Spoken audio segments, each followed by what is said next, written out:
And I'm looking at myself right now and I'm thinking, I don't think I'd be a very good villain.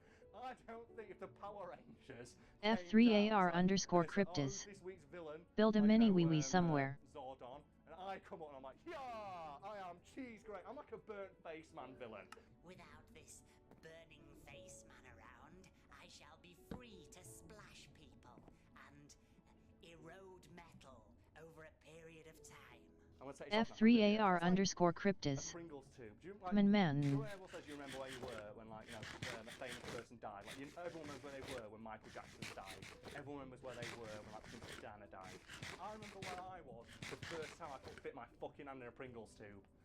God, man, 2000, I think 10 or some shit like that. And I went to get some Pringles. Oh man, some sweet cheese and onion.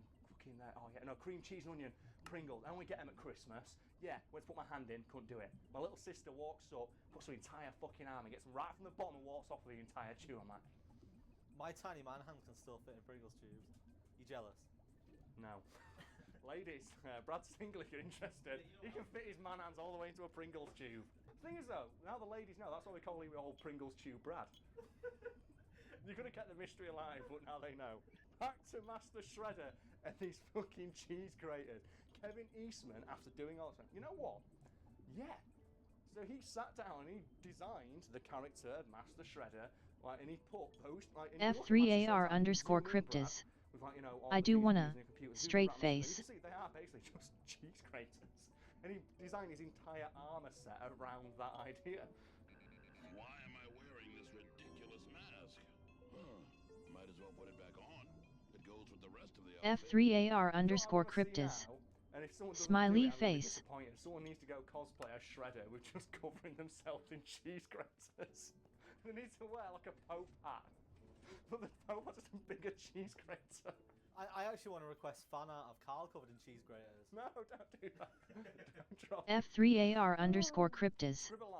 I don't have a PC. Close off this glorious mess of a video. In other words, the design of Master Shredder, one of those iconic villains from Saturday morning cartoons, was directly inspired by some dipshit putting cheese graters on his arm, running around his kitchen trying to do sick martial arts moves. F3AR_Cryptis. I'm the one following you though. Seeing as we're getting a bit meta anyway, should we continue that and talk a little bit more about the process of making the videos? Yeah, because we usually do like a shorter video with like a mini channel update then, so we'll turn this into one of those. I feel like we should address the fact, if it's not clear already, we improvise all of these F3AR_Cryptis. And my GF will support me. None of them. Brad can confirm we literally sit down 5 minutes before recording one, we click random on the website and pick one that we think looks funny, and that's what we do. And all we do is I read through the script once to memorise it, and then we make all the jokes and tangents and off-the-cuff stuff. That's all natural. F3AR_Cryptis. The only lines that as his GF, I declare war. Afterwards, I ask Carl a question. Yeah. That line is usually told to me by Carl. Yeah. Everything else just comes naturally. Because there's no improvising like the improvising you do off your own lines, setting yourself up for joke. It's like heckling your own fucking show, innit? It's ridiculous. But yeah, we can talk about, like, people don't believe when I say, no, it's all improvised. I used to be an improv comedian. We can actually talk, this is really funny. I used to be an improv comedian with a group in Sheffield called The Antics.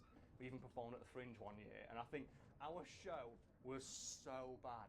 It was so horrendous because we literally, an improv show, if people haven't been to one, we ask you to shout out suggestions, like it's in 21 Jump Street. They was like, oh, give me an occupation, dildo.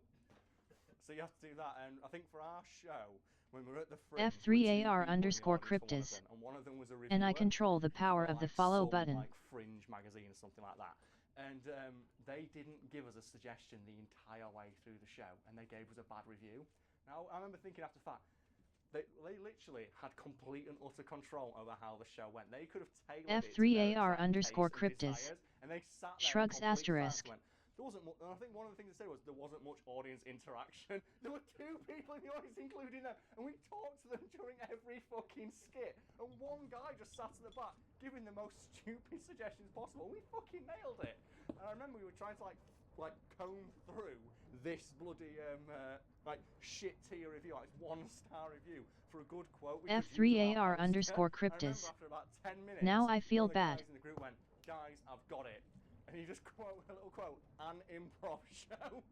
like the Edinburgh Herald or something like that, and we had that on our fucking posters. It was great.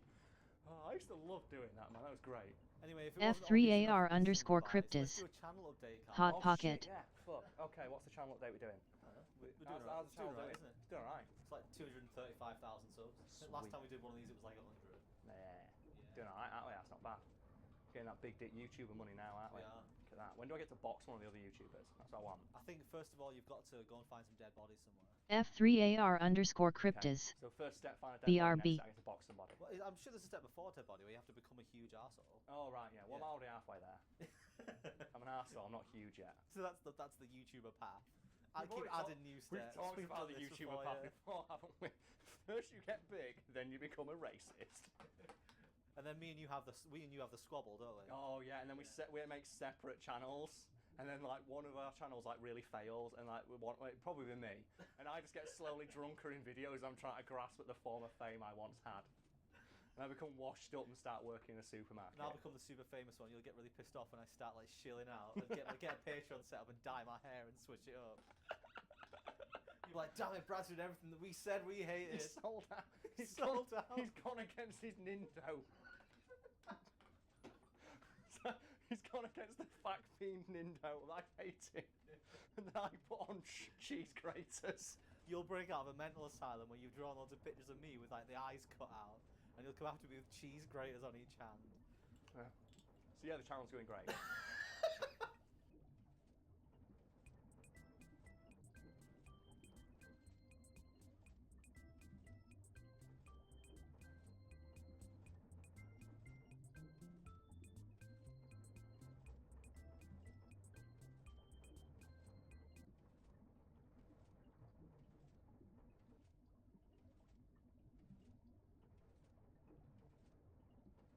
So because Tomb Raider's coming out within the next few weeks, you want to talk about that? No, fuck that. Let's talk about a good movie that comes out this month. Let's talk about Pacific Rim. Pacific Rim is a movie in which giant robots punch the shit out of slightly giants and monsters. In other words, it's not supposed to be taken all that seriously, which didn't stop the people making it putting a crap ton of effort into making every single Jaeger and kaiju scene in the movie anyway. For example, did you know the Jaeger Gypsy Danger is based on a cross between the Chrysler Building and John Wayne? John Wayne? You know John Wayne? John Wayne. People are going to be so confused about why that clip's in, because that clip's going to come up a couple more times in this video, because I find it so goddamn funny. Go see our video on why Jackie Chan likes horse pornography to find out why we're putting that clip in. There's just no link. Context. If you want to know why we keep saying John Wayne, go find out why Jackie Chan likes horse porn. You know what? You can find out two things today. If you think I'm making that up, I'm really, really not. According to an interview with director Guillermo del Toro, he worked closely with the artists on the film to make sure every Jaeger had a distinctive look representative of where in the world they came from.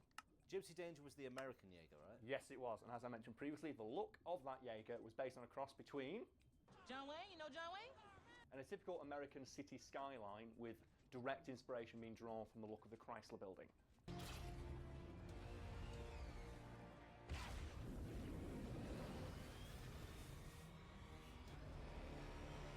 I can see in the appearance it's got like a bit of a building look to it, but where does John Wayne come in? That's because you're only looking at a picture, Brad, and people at home are only looking at a picture.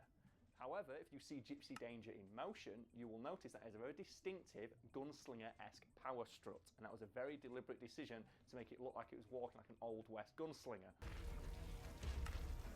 Chopper, do you have a visual? Over. Or, like John Wayne. John Wayne? You know John Wayne? John Wayne? You know John Wayne? It's gonna come so fucking much. It's never not funny. It's the best clip in any film. In the same interview in which Guillermo del Toro revealed that the look of Gypsy Danger was inspired by that of an iconic American building, he also revealed that the look of the Russian Jaeger, Cherno Alpha, the look of that Jaeger was inspired by a Russian nuclear missile containment silo, a Russian T-34 tank, and a robot from Mobile Suit Gundam. A cocktail of ingredients so ridiculously awesome, I wouldn't be surprised if it was written across the script in crayon. Is there a reason why Cherno Alpha looks so different to the other Jaegers? What, you mean why it looks like a big lumbering piece of shit? That's because in the context of the film, Cherno Alpha is one of like the earliest Jaegers. It's one of like the Model 1 Jaegers, so it's not as refined as all the other ones, but it still works. And also, I believe, because like behind the scenes supplementary material, it was designed to not have a head. Because they believe that if it doesn't have a head, it doesn't have the instinctual weak point of other Jaegers. Which is a good idea, but it doesn't stop it eating shit in the movie anyway.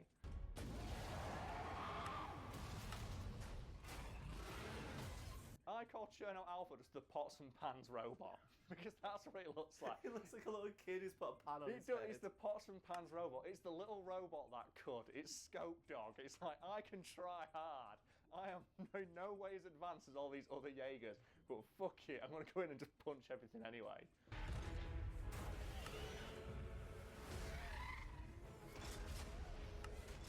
So all the Jaegers were based on just combinations of different things? No, Brad. All the Jaegers are based on combinations of different awesome things. Would you like to hear what the rest of them were based on? I would. Let's do that now then. So the Chinese Jaeger? Crimson Typhoon, yes, that was based on a combination of HAL 9000 with a fighting style of Floyd Mayweather Jr.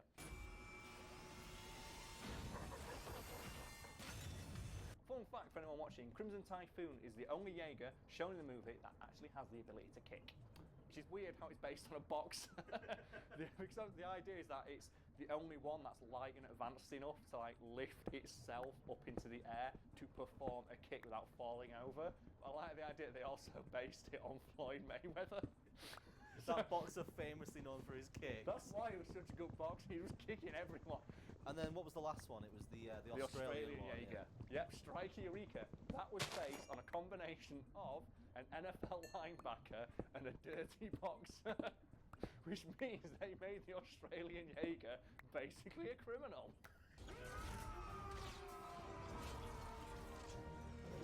They're the four we get to actually see, aren't they? Except for Stack of Pentecost Jaeger, which you see in a flashback. Oh, that one doesn't have a name, does it? It does, mate. Romeo Blue. Learn the fucking law, man. Romeo goddamn Blue. Why do you know the name of it? Because they're all awesome. And that's the thing that frustrated me about this movie, as awesome as it is. There are so many cool ideas in that movie that never get explored. Like, do you know what the name of the Brazilian Jaeger designed to protect Brazil is called? Diablo Intercept. Oh! Because that's so fucking cool. Because that's what its job is, intercepting demons and devils. Why is that not in the movie? Oh, why? I want this movie so bad. That's all well and good, but after hearing that the name of the Brazilian Jaeger that we never got to see was Diablo Intercept, I'm really frustrated and upset that we never got a scene in Pacific Rim that was a flashback to the first meeting of the World Council when they all introduced their country's Jaeger, because that would have been fucking amazing. I want to see all the world leaders sat around measuring their robo-dicks against one another, trying to say, well, the Americans are like, well, our robot's called Romeo Blue. Because they was like, oh God, that's pretty good, that's pretty strong. No. Cherno Alpha. It's like, damn that, that's strong. That's strong, that's an album cover there. Like, if you put that on the front cover of like a power metal album, I'd buy that. And then the Brazilian delegation's like, can you hear these guys? He just leans to his microphone and just goes, Diablo Intercept. And everyone just throws their hands up in the air and just walks out because we're done, game over. The kaiju can just go home. Why would you ever fight that? It's like, nah, done. And that's not in the movie. I want to see that. I want to see the Brazilian guy. Diablo Intercept. It's like, oh! And everyone's just like going mad hype. And then the robot punches through the building and it opens up its palm and the Brazilian leader steps onto its hand and just gets lifted back out. Then he stood there like M. Bison with a cape on.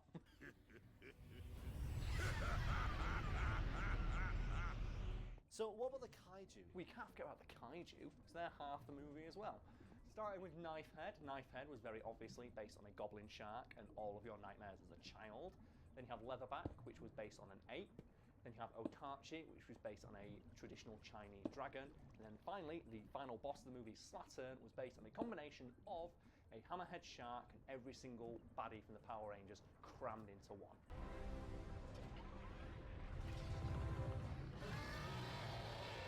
That thing you said about Power Rangers. Yeah, I made that bit up. The rest is true. The Power Ranger bit is just my own flair. So you can see how, you look at Slattern and you think, yeah, shades of a hammerhead shark. But also, every Power Rangers monster ever, just a little bit. Magic wand! Make my monster grow! Pacific Rim actually reminds me a bit of Power Rangers. Well, it's based on the same concept, isn't it? Like giant robots fighting monsters. That's like a staple of Power Rangers or Super Sentai, the show it was based on. And they are owned by the same company, film-wise. Are you saying we could have the Megazord fight alongside Gypsy Danger? We could, yes, because they're all owned by Legendary Pictures, as it is the current movie version of Godzilla and King Kong.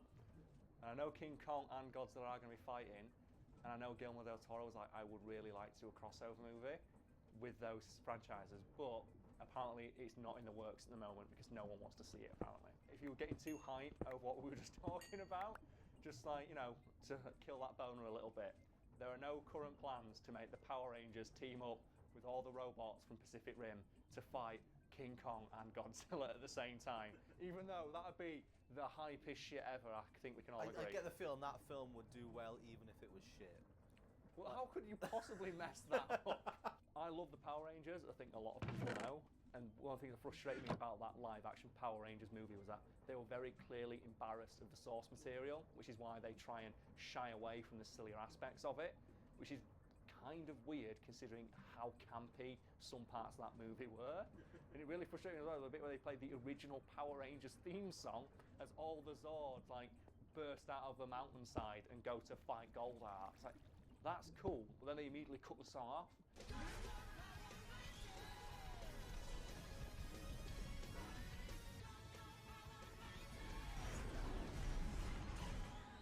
Because you know, like, oh, we can't have it play, that's too cheesy to have, like, you know, it's like crappy 90s butt rock soundtrack playing in the background. It's like, no, that's what I want to see. That's what I want to hear. Stupid, crappy butt rock as you see some dumb robot fight a giant monster.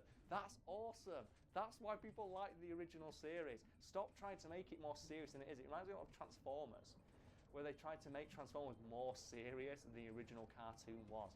And it just sucks shit the entire way through because they make it all dour and depressing. So that's not what I want from a movie where giant robots fight each other.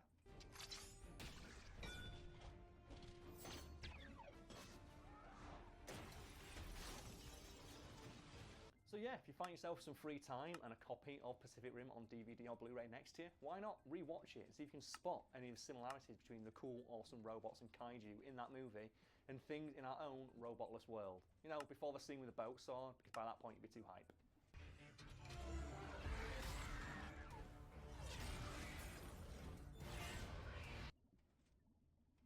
So Pacific Rim 2 comes out later this month. Yes, it does. I can't wait. I remember it not doing well. Why has it got a sequel? What, Pacific Rim 1? Yeah, it didn't do well at the box office because everyone went and watched Grown Ups fucking 2. And this annoyed the shit out of me because Grown Ups 2, for anyone who doesn't know, Grown Ups 2 and the first Pacific Rim movie came out around the same time. And Grown Ups 2 absolutely crushed it at the box office. And Pacific Rim, like, did reasonably well. Like, it had moderate success, but like Grown Ups 2 absolutely just smashed it in every conceivable way at the box office. And I don't know if you've ever seen Grown Ups 2, Brad. It's shit. It's basically just Adam Sandler paying himself and all his friends to go on vacation. It's probably one of the worst movies I have ever seen. It's so bad. And yet it utterly just destroyed this lovingly crafted homage to everything awesome about pop culture made by a guy who absolutely just loves that kind of thing that features giant robots punching giant monsters and boat swords and cool flaming knives that pop out of robot arms and mid-air punch fights between 80-foot tall giant creatures of destruction. It's like, yeah, but people want to go watch Chris Rock and Adam Sandler go to a beach, I guess. Wasn't Grown Ups 1 pretty shit as well? Grown Ups 1 is terrible. Isn't that the one that was marketed as a comedy film and it's all about cancer? No. That's not that one. That's, oh God, what movie's that? Oh my God, no. That's The Do-Over. People don't know, The Do-Over is a movie that is on Netflix because, you know, fuck the world. Let's just give Adam Sandler money to keep making shit movies. The Do-Over is a shitty Adam Sandler movie, and I'm absolutely not making this up. You can find a clip because I was baffled because me and my housemate have this thing where we watch crappy Adam Sandler movies because we hate ourselves and we can't believe that he keeps getting work. And we watched the do-over and we got about halfway through it and he's like, I'm going to bed. I'm just not. And I watched it to the end. And I want to spoil it. The crux of that movie is that David Spade literally hides the cure for cancer up his arse. I am not making this up. This is a movie that Adam Sandler got paid to make. Found something rather alarming in his rectum. Appears to be a USB drive. David Spade literally hides the cure for cancer in his anus. I'm saying it twice because I was so baffled. Because I text my housemate the next day saying, that movie ended with a character literally pulling the cure for cancer out of their arse. And he went, you're making that up. It can't be that bad. And he came home and he rewatched it with me and we're like, you weren't even lying, mate. How did you get paid to do this? How is this man still employed? And then what we read about after that is, like, Adam Sandler signs on with Netflix for another 4 movies. I'm like, oh, fuck the world.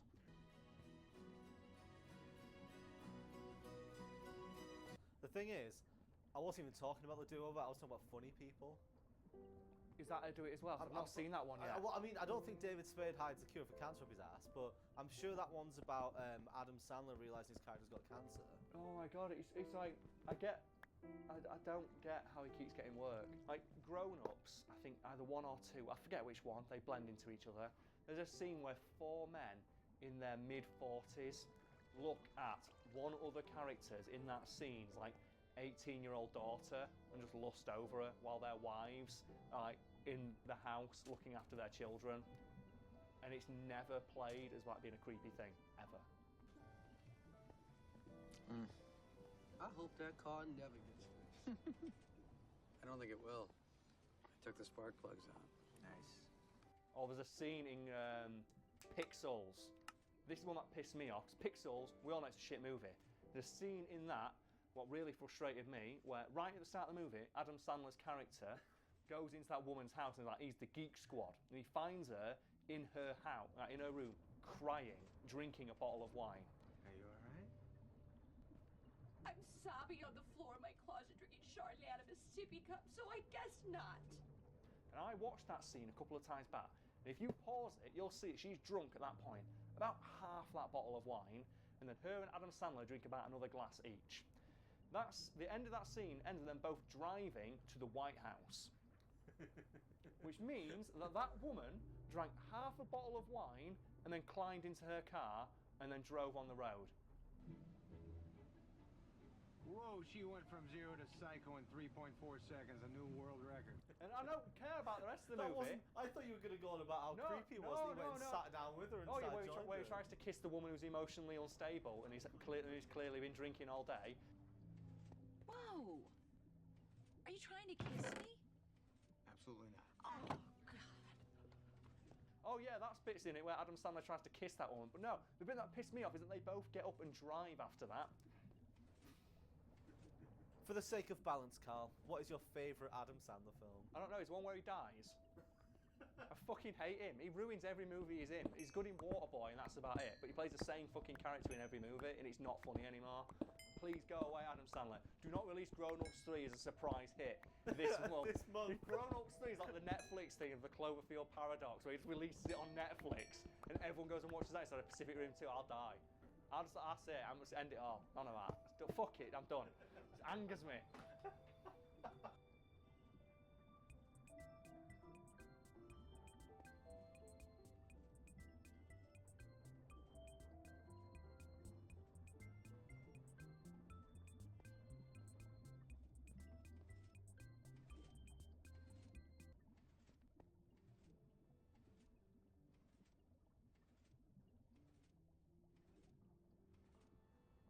So obviously we've got to dedicate this article to Paul Walker. So, for Paul Walker.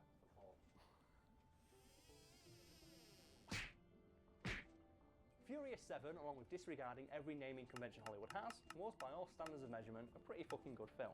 Critics and fans lavish praise on the film for its practical effects and its rather touching send-off of actor Paul Walker, which was handled with far more sensitivity than you'd expect for a film that features The Rock elbow dropping a Predator drone using an ambulance.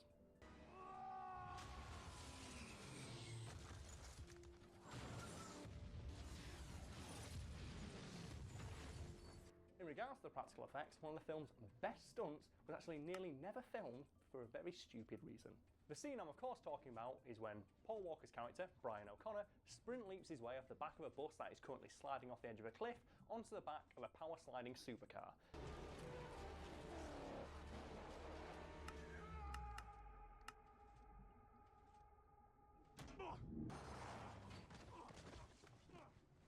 A stunt so ridiculous and over the top, I can't even use hyperbole to make it sound any stupider. You good? Thank you. It's just one of those things where I've just described that scene entirely factually, and it still sounds like I'm using hyperbole. It's fucking ridiculous. It sounds like a really good advert for like men's aftershave. No, it sounds like a really good advert for yogurt. You'll be surprised how easy it is to get into shape. I think more adverts should be like that. It should just be ridiculous, like over-the-top stunts, and then just some guys like have a yogurt. With the exception of using CGI to remove a few wires and the stunt actor's massive pendulous ball sack, most of what you've just seen in that clip was accomplished for real. As in, an actual real stunt actor ran up a bus that was actually sliding off of a cliff and jumped onto the back of a power sliding supercar. We obviously had all the safety you can do. He was cabled, but he was really running on it. It really went off a cliff. You're expecting a joke here, but there isn't one. It's just, that's fucking awesome. The fact they just went, you know what? Yeah. But here's the thing, when that stunt was first pitched by stunt coordinator Spiro Rosatos to the production company, they questioned why it needs to be realised using practical effects, and asked why couldn't they just film it in Georgia instead and fix that shit in post. It's like that. I think that sums up Hollywood right there, doesn't it? The guy goes up and says, yeah, I've got a stunt actor, I've got the crew, we can do this for real.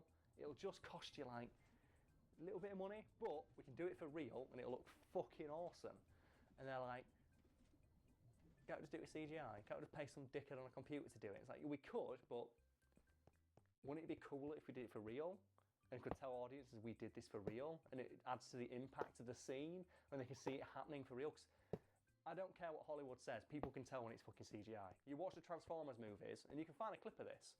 There's like, I think there's one, I don't know which, I think it's Transformers Extinction, where all the Transformers explode their way into a factory, and there's a guy at the forefront of the scene who just goes, like a full second and a half after everyone else, oh shit, because that's his mark.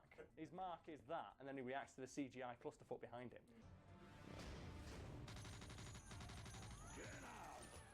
Science fair's over, meatbags. Whereas if it's a practical effect of a real explosion, you can't fake the reaction to that shit.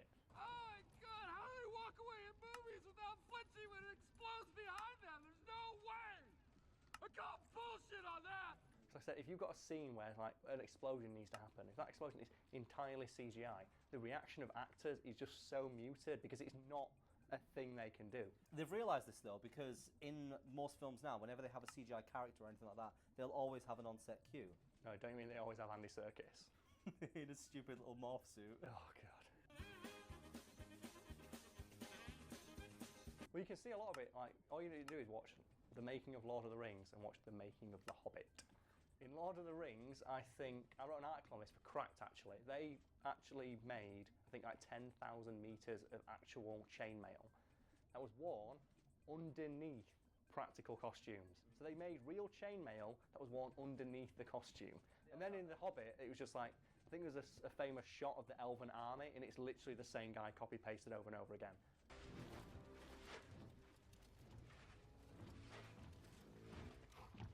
The article you wrote was about how every single bit of armour and stuff had like different bit of marks. They've all got backstory. All the Dwarven armour is like square to show out the thing, and all of the Orc and Uruk armour is like scavenged, and you can tell like where they've fought in wars and stuff depending on what kind of armour they're wearing. Like The Hobbit looks worse than Lord of the Rings because it's not a real. It's like the shot where Legolas slides down that fucking set of stairs and fires all those arrows.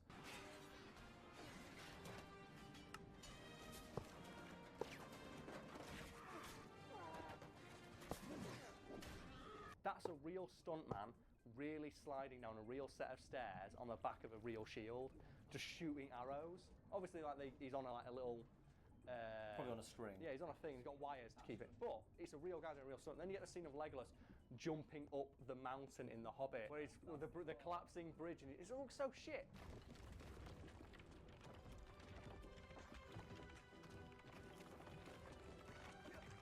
And then you compare that to like, I'm going to slide down this fucking staircase and get like a 3-hit combo. Do you know something else hilarious about The Hobbit? Evangeline Lilly agreed to appear in the film on one condition. Do you know what that one condition was? I don't want there to be a love triangle in this film. I want to just be a badass elf woman, do some kick-ass shit.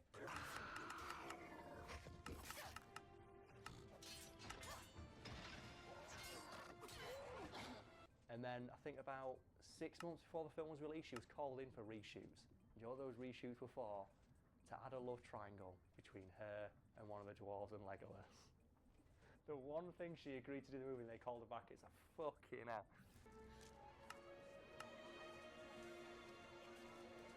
Legolas.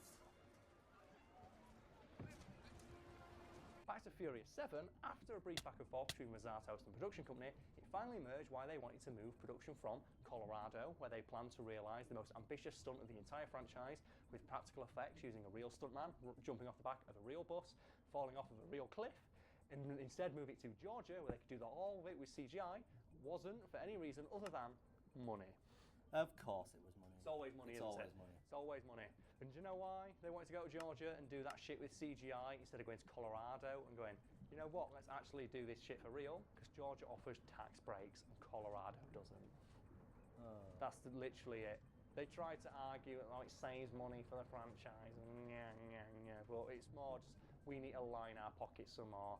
We're not making enough money off this film that, remember, eventually made $1 billion. So it wasn't even like they could film it on location on a mountain cheaper. It's just, if we do it in a studio in Georgia, they'll give us some of our money back. It sums up production companies like, we don't care about the audience. We want to save as much money as possible. It's so cynical. And it was only when Mazzatos went, look, if we film this for real, the audience will know that it's real. And as well, it'll make a fucking awesome trailer shot. And it was only after begging with the production company for more money, they went, okay then, I guess we'll let you do this. You'd have thought on Furious 7, yeah, they'd have realised that they're going to make money on it, regardless, and they might want to make a better product. It's not about making a better product, it's about saving money now. You must save money now. It reminds me of all the shit with Deadpool, where the director was like, can I please just have some money? And Fox was going, you can't have any money, because we don't think it's going to make any money. And it was like, we want to make it R-rated. Okay, but we're taking $2 million off you.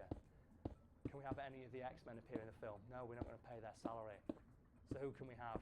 You can have Negasonic Teenage Warhead and Colossus. Negasonic Teenage. What the shit? And then what happened as soon as it goes out and makes $1 billion fucking dollars? Fox is all up in that money then, aren't they? Like, oh my god, we love this franchise. We're definitely going to greenlight a We sequel. always had faith in you. Like, you can look this up. Go online, look up the production of Deadpool. It was fucking ridiculous. Fox tried to handicap it at every fucking turn. That's not good. When they said we want to make an R-rated superhero movie that's true to the character, Fox went, yeah, but we don't think that'll do well because focus testing has shown that it'll make more money if it's a 12A. And also, we don't think audience will be able to, like, you know, get the whole fourth wall breaking character thing. And they, like, people went, people will get it.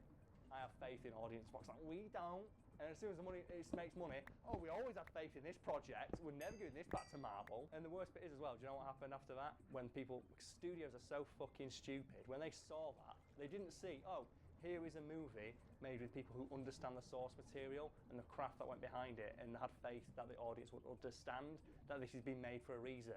They just saw, oh wait, R-rated superhero movie.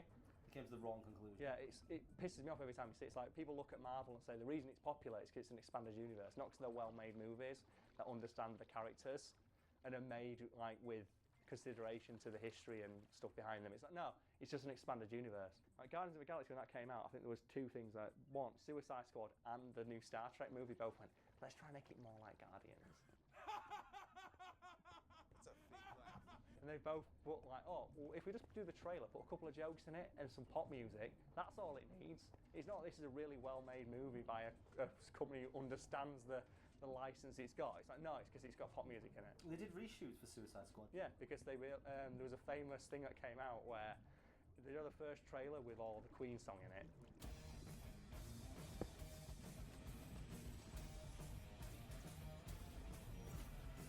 And people watching went, oh, this movie actually looks good. And they sent it for reshoots after that because they realised all the jokes that were in that trailer were the only jokes in the movie. That was it. They literally cut it and got the only 3 jokes in the entire movie and put them in the trailer and went, oh shit. People actually like superhero movies that are dour and depressing as all fuck.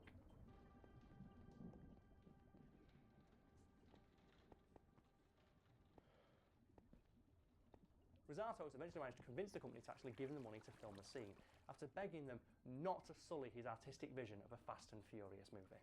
After Rosatos finished filming the scene and the studio realised that holy shit, it looks awesome, they were a little more trustful of the stunt coordinator, so when he went back and asked for just a little bit more money to film just one more stunt he had in mind that involved pushing cars out the back of a plane, they gave him the money straight away, presumably because nowhere offers better tax breaks than the sky.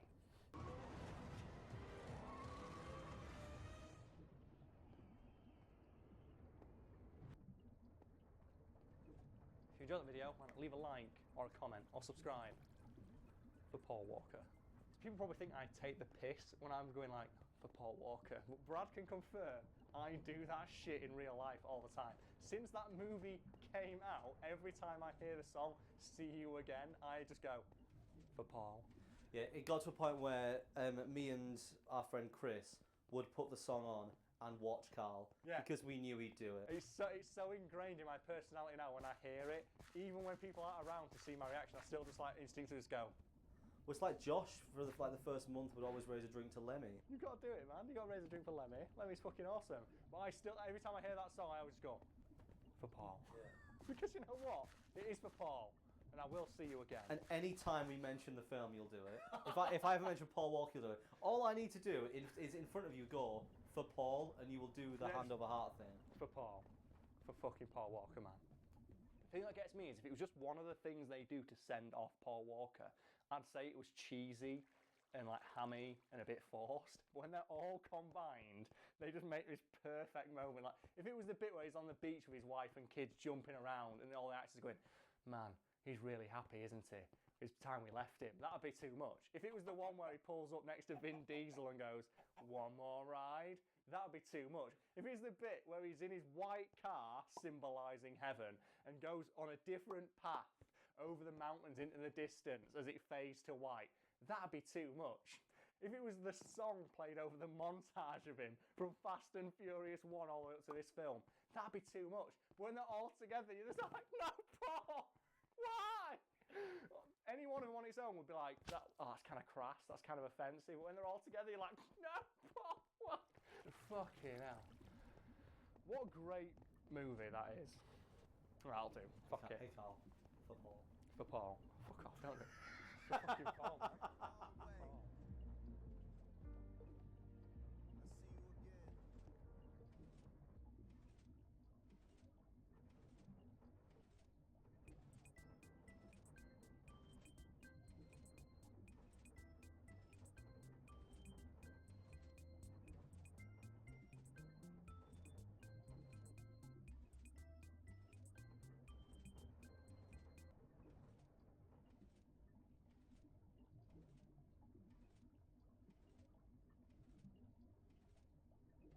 Carl, who's this fat fiend focus for?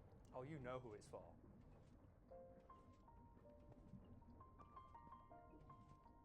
So Brad, while you introduce the lovely folks at home to the basic idea behind today's Fact Theme Focus, I'm going to get us a beer. We're going to say, but not just any beer, a Corona. Because what better drink to drink when talking about Fast and Furious? But, Vin Diesel's favourite fucking beer apparently. So I'm going to open yours for you, mate.